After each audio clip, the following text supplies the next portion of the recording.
అమెరికాలో ఘోర విమాన ప్రమాదం చోటు చేసుకుంది. అలస్కా రన్వే పైన F-35 యుద్ధ విమానం కుప్పకూలిపోయింది.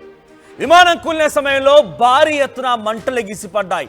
ఫైటర్ జెట్ కూలకుండా ఉండేందుకు పైలట్ తీవ్రంగా ప్రయత్నించాడు. 50 నిమిషాల పాటుగా గాల్లో ఎగురుతుండగానే ఆ కింద ల్యాండ్ అయ్యేటువంటి ల్యాండింగ్ గేర్ని కొంత సెట్రైట్ చేసే ప్రయత్నం చేశాడు.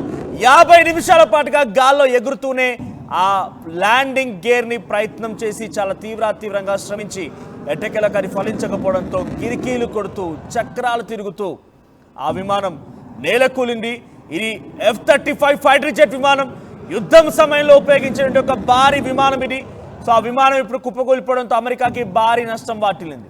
ఫైటర్ జెట్ కూలకుండా ఉండేందుకు 50 నిమిషాల పాటుగా గాల్లోనే తిప్పుతూ ఇంజనీర్లతో మాట్లాడుతూనే ఆ పైలట్ దాన్ని సరిచేసే ప్రయత్నం చేశాడు. కానీ ప్రాబ్లం సాల్వ్ కాకపోవడంతో సుడులు తిరుగుతూ నేలకు కూలింది ఆ విమానం.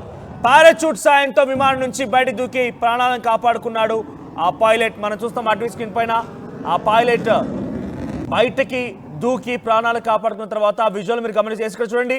ఆరో మార్క్ కనబడుతోంది. ఆ పైలట్ పారాచూట్ సహాయంతో బయటకు దూకిన విజువల్. మరోవైపుగా విమానం కుప్పకూలిపోయిందేమో ఇంకో చోట.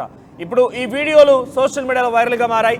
అయితే ఈ ఘటన జరిగింది జనవరి 28న ఒక ఫైటర్ జెట్ విమానం కుప్పకూలిపోయింది.